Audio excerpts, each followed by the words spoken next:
देखिए बन के लिखना ध्यान दीजिए। आज हम लोग देखेंगे पृथ्वी की गतियाँ। क्या देखेंगे? पृथ्वी की गतियाँ, है ना। क्योंकि बेटा हम लोग जब अक्षांश और देशांतर पढ़ेंगे तो अक्षांश क्या है, देशांतर क्या है, इसके पहले हम लोग देखेंगे थोड़ा सा पृथ्वी, है ना। पृथ्वी पर कौन कौन सी प्रक्रियाएं होती है, दिन और रात कैसे होता है, ऋतु परिवर्तन कैसे होता है ना। तभी तो हम लोग अक्षांश और देशांतर के बारे में जान पाएंगे और इसके बदौलत जानेंगे कि टेम्परेचर, है ना, कैसे तापमान कैसे घटता और बढ़ता है, जलवायु परिवर्तन कैसे होती है, और किसी भी दिशा का, है ना, टाइम जोन, है ना, जो देशांतर के द्वारा जो टाइम जोन दिखाया जाता है, इसके बारे में हम लोग जानेंगे। लेकिन उसके पहले ये अगला वीडियो में आपको बताया जाएगा। लेकिन आज पहला क्लास है, आज थोड़ा पृथ्वी के बारे में जानेंगे कि पृथ्वी गतियाँ कैसे होती है, कैसे दिन और रात होता है ना, और कैसे परिक्रमा करती है। तो सबसे पहले आपको पता होना चाहिए पृथ्वी की गतियाँ, है ना। तो बेटा पृथ्वी दो प्रकार की गति करती है। सबसे पहले हम जो दिन और रात की जो कल्पना करते हैं, कैसे होता है दिन और रात क्यों होता है ना, इसके लिए हम लोग जानेंगे। तो आपको पता होना चाहिए कि पृथ्वी का जो काल्पनिक नमूना है वो हमारा ग्लोब है। क्लियर है ना। पृथ्वी का जो काल्पनिक नमूना है, जो हम किससे मापते हैं? ग्लोब से, है ना। तो ग्लोब के माध्यम से हम पृथ्वी के बारे में हम समझते हैं। तो आपको पता होना चाहिए ये ग्लोब हमारा बताता है कि पृथ्वी जो हमारा एक गोल है, लेकिन पूरा गोल नहीं है ना। क्योंकि सबसे पहले आपको पता होना चाहिए कि पृथ्वी जो है ना बेटा, वो अपने अक्ष पर, है ना, अपने अक्ष पर कितना डिग्री? 23.5 डिग्री। कितना? 23.5 डिग्री अपने अक्ष पर झुका हुआ है ना। तो झुकने के कारण आपको पता होना चाहिए इसके द्वारा जो अक्षांश रेखाएं जो होती है, जो ग्लोब पर अगला क्लास में बताएगा, अक्षांश और ये देशांतर, है ना, इसके बारे में हम चर्चा करना है। तो जो पृथ्वी अपने अक्ष पर झुकी हुई है, तो आपको पता होना चाहिए कि पृथ्वी दो प्रकार की गति करती है। एक होता है घूर्णन गति और एक होता है परिक्रमण गति, है ना। घूर्णन गति क्या होती है? देखिएगा, समझिएगा ध्यान से। कहता क्या है कि पृथ्वी अपने अक्ष पर 24 घंटा में एक चक्कर लगाती है। यानी सिंपली कहेंगे कि जब पृथ्वी अपने ही अक्ष पर, किसी के सामने नहीं, कहीं पर नहीं, जब पृथ्वी, जैसे देखो ये पृथ्वी है ना, अब ये पृथ्वी अपने ही अक्ष पर घूम रही है, देख रहा है, ये पृथ्वी है। जब ये अपने ही अक्ष पर पूरा एक बार जब घूम जाती है, तो अपने ही अक्ष पर घूमना, पृथ्वी को अपने ही अक्ष पर घूमना क्या कहलाता है? घूर्णन। क्या कहलाता है? तो एक अपने ही अक्ष पर एक चक्कर लगाने में कितना घंटा लगता है बेटा? 24 घंटा। क्लियर? 24 घंटा में एक चक्कर लगाती है, इसलिए दिन और रात होती है। दिन और रात होने के कारण क्या है? घूर्णन गति, है ना। इसलिए इसे दैनिक गति भी कहा जाता है। कौन गति कहा जाता है? दैनिक गति। अब दिन और रात होता कैसे है? जैसे मान लो, देखो ये लाइट आ रही है और लाइट आ रही है, देखो मान लो पृथ्वी है ना बेटा। अभी पृथ्वी है, देखिएगा ध्यान से, है ना। ये अगला भाग पर लाइट पड़ रही है, यहाँ ध्यान दीजिए, ये अगला भाग पर लाइट पड़ रही है, तो ये आपका दिन हो जाएगा, रात हो जाएगा? दिन हो जाएगा। और पीछे वाला भाग क्या हो गया? रात। यही देखो एक अक्ष देख रहे हो, अपने ही अक्ष पर देख रहे हैं ना, ये वाला क्षेत्र भी दिन है। अब जब ये घूमते घूमते ये देखना ये पीछे चला आया, देख रहे हैं ना। एक दिन मैं अगला क्लास में जब मैं ग्लोब लाके बताऊंगा आप लोग को, है ना। ये वाला पीछे आ गया, तो ये वाला दिन था, ये पीछे क्या आ गया? रात। तो दिन और रात होने का कारण है कि पृथ्वी अपने अक्ष पर घूमना। क्लियर है? जब पृथ्वी अपने ही अक्ष पर घूमती है तो इसे क्या होता है? दिन और रात होती है। क्लियर हो गया? यानी कहने का मतलब है कि दिन और रात होने के कारण है कि पृथ्वी को अपने अक्ष पर क्या करना? घूर्णन करना, घूमना, है ना। और आपको पता होना चाहिए कि पृथ्वी अपने अक्ष पर कितना घंटा में? 24 घंटा में। इसलिए तो बेटा 24 घंटा का दिन और रात होता है। 24 घंटा का दिन और रात होना, है ना, ये घूर्णन पर निर्भर करती है ना। अब आपको पता होना चाहिए दूसरा है परिक्रमण, है ना। दूसरा क्या है? परिक्रमण, है ना। परिक्रमण गति क्या होती है? अब यहाँ पर पृथ्वी क्या कर रही है? 23.5 डिग्री, मतलब इस प्रकार से, है ना, 23.5 डिग्री अपने अक्ष पर झुकी हुई है ना। तो ये अपने अक्ष पर जब घूम रही है तो दिन और रात हो रहा है। अब क्या करती है कि आपको पता होना चाहिए कि पृथ्वी किसकी परिक्रमा करती है? सूर्य की परिक्रमा करती है। अब देखो बेटा, यहाँ मान लो यहाँ सूर्य भगवान है ना, ये आपका सूर्य भगवान है, और ये किसकी देख रहे हो ना, है ना, ये पृथ्वी है ना। अब ये सूर्य देखो, मान लो इसकी परिक्रमा कर रही है, इसकी परिक्रमा कर रही है। अब यहाँ सामने सूर्य है और सूर्य की परिक्रमा कौन कर रही है? पृथ्वी। कौन कर रही है? तो कहता है कि परिक्रमण वह गति है जब पृथ्वी द्वारा सूर्य का परिक्रमा का दीर्घ वृत्ताकार लगाने में जो समय लगता है उसे क्या कहते हैं? परिक्रमण गति। कौन गति कहते हैं? अब जब यहाँ से पृथ्वी चक्कर लगाना शुरू किया, देख रहे हैं ना, जब एक चक्कर पूरा लगा दिया, किसका चक्कर लगाया? यहाँ पर खुद चक्कर लगा रहे थे अपने एज पर, क्लियर है? यहाँ पर खुद चक्कर लगा रहे थे अपने एज पर, तो दिन और रात हो रहा था। लेकिन बेटा यहाँ पृथ्वी किसका चक्कर लगा रही है? सूर्य का। और एक चक्कर लगाने में जानते हो कितना समय लगता है? 365 दिन। कितना दिन? 365 दिन और 6 घंटा, है ना? क्लियर? सूर्य को, है ना, पृथ्वी को सूर्य का एक चक्कर लगाने में कितना घंटा लग रहा है? 365 दिन 6 घंटा। और यही 6 घंटा बेटा 4 वर्षों के बाद कितना दिन बदल जाता है? 366 दिन। 4 वर्ष बाद। इसी को हम लीप ईयर भी कहते हैं, आता है ना? जब कैलेंडर पढ़ेगा तो लीप ईयर जनरल याद है ना, आपको यहाँ पर इसका इस्तेमाल होगा। तो परिक्रमा देख रहे हैं आपको, है ना? अब यही परिक्रमण के कारण होता क्या है? ध्यान दीजिए, है ना, ऋतु परिवर्तन। किसका होता है?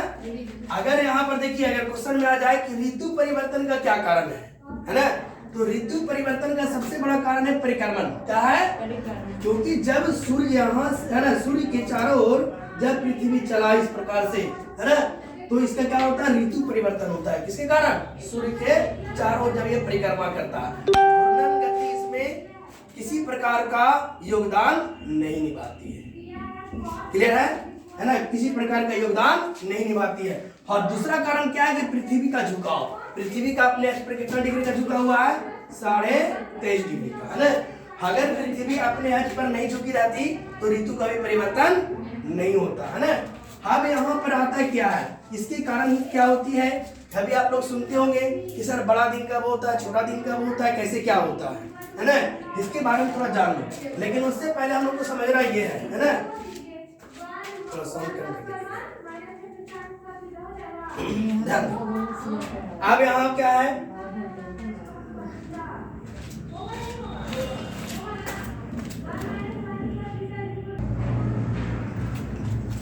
तो हम लोग यहाँ से देख लिए ऋतु परिवर्तन होने के क्या कारण है? 2 कारण है। पहला है परिक्रमण और दूसरा है पृथ्वी का झुकाव, है ना? पहले समझने का प्रयास कीजिए। अब यहाँ देखना ये है बेटा कि अभी हम लोग देखें क्या कि परिक्रमा कौन करता है? पृथ्वी। कौन करता है?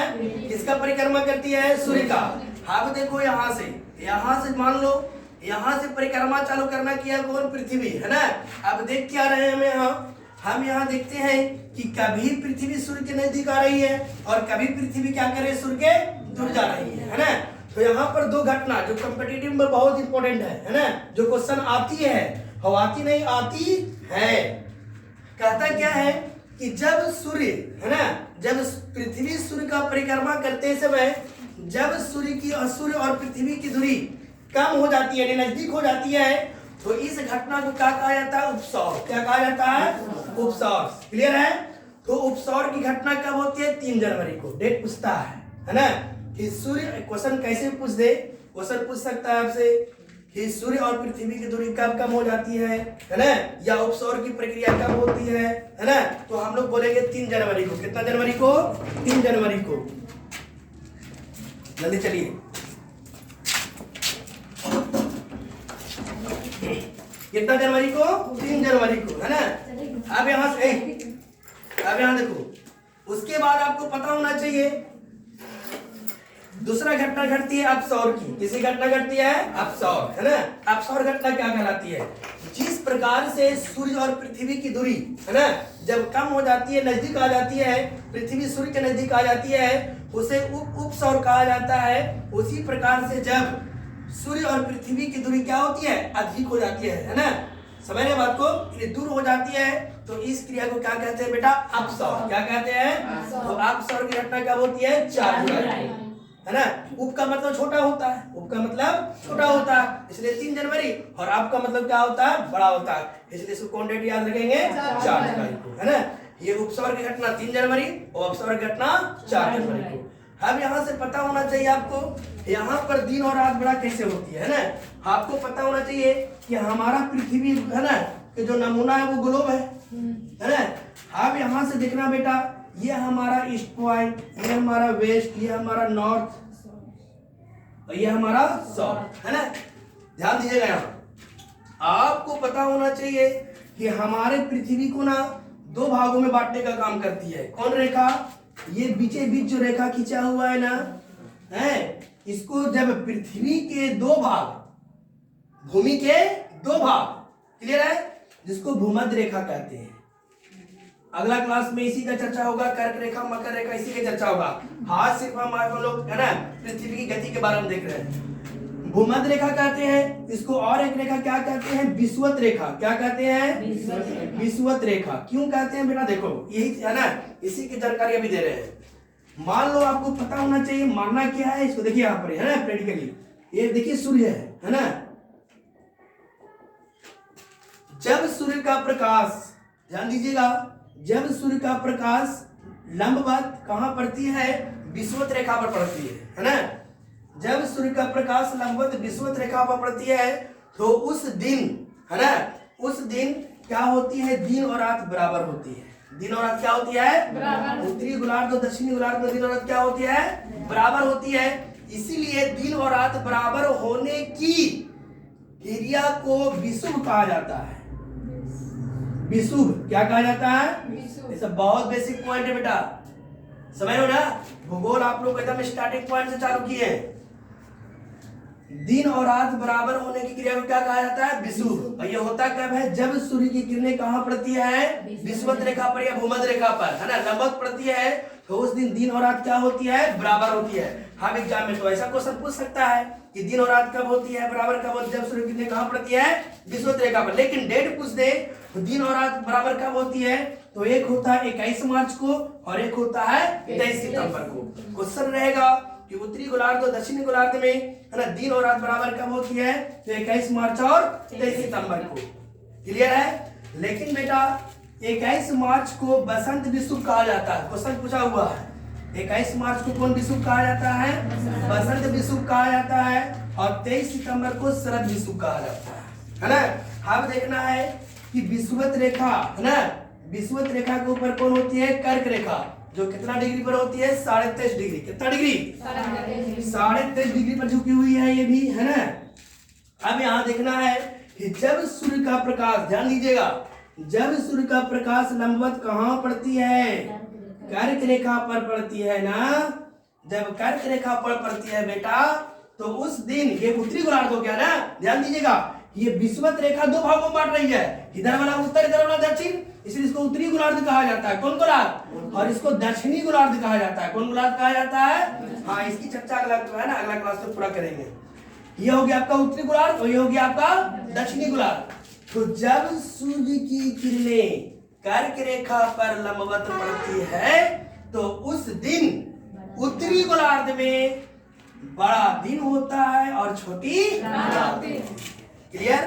तो वह कौन सा डेट होता है? 21 जून। समझ में आ रहा है कि नहीं आ रहा? आ रहा है ना?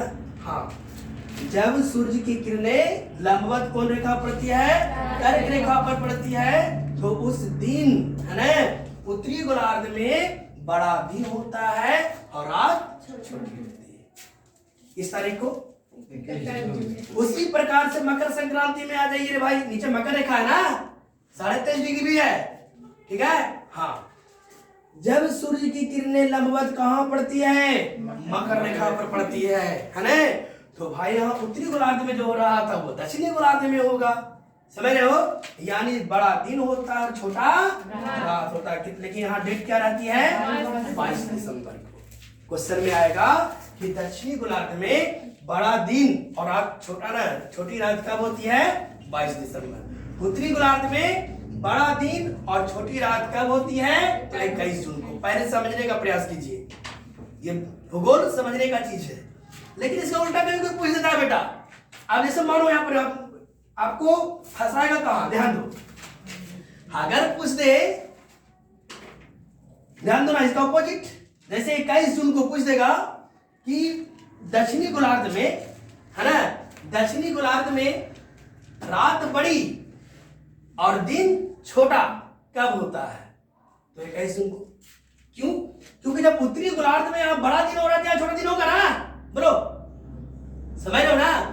जब यहाँ बड़ा दिन हो रहा है तो दक्षिणी गोलार्ध में छोटा ना होगा, यहाँ छोटा ना, तो यहाँ रात बड़ा होगा ने, इसका अपोजिट, इसका अपोजिट यहाँ हो सकता है। नहीं, 22 दिसंबर की बात है, मैं 21 जून की बात कर रहा हूँ अभी। डेट देखो, यहाँ से क्या पूछेगा, यहाँ देखो अपोजिट, पहले यहाँ देखो, मैं 22 दिसंबर की ये घटना कब हो रही है? ये घटना तब हो रही है बेटा कि जब सूर्य की प्रकाश कहाँ पड़ रही है? मकर रेखा पर। और मैं बात कर रहा हूँ कर्क रेखा की बात कर रहा हूँ कि जब सूर्य की किरणें कर्क रेखा पर लंबवत पड़ेगी ना, तो उत्तरी गोलार्ध में बड़ा दिन होगा, समझिएगा, और छोटी रात होगा, जबकि दक्षिणी गोलार्ध में छोटा दिन और बड़ा रात। इसका उल्टा नहीं होगा। उसी प्रकार से जब सूर्य की किरणें कहां पड़ रही है? मकर रेखा पर, तो 22 दिसंबर को बड़ा दिन और छोटा रात हो रहा है, तो उत्तरी गोलार्ध में दिन छोटा हो जाएगा और रात क्या हो जाएगा? बड़ा हो जाएगा, है ना? तब इतना हम लोग समझने के बाद तब हम लोग जानेंगे कि अक्षांश और देशांतर क्या होती है। समझ में आया? तो पृथ्वी दो प्रकार की गति करती है, एक घूर्णन जिसके कारण रात दिन होता है, और एक परिक्रमा जिसमें ऋतु परिवर्तन और क्या होता है? ऋतु का परिवर्तन होता है ना, और बड़ा दिन होता है और छोटा दिन होता है। अब यहाँ देख लीजिए थोड़ा सा, सूर्य से पृथ्वी की औसत दूरी है ना, कभी पूछता है, जो औसत में कितना बताया गया है? 14.98 करोड़ किलोमीटर, है ना, और एक्चुअल डेट आपका ये है ना, इसको उतार लीजिएगा। ओके, अगला क्लास में मिलेंगे अक्षांश और देशांतर के साथ।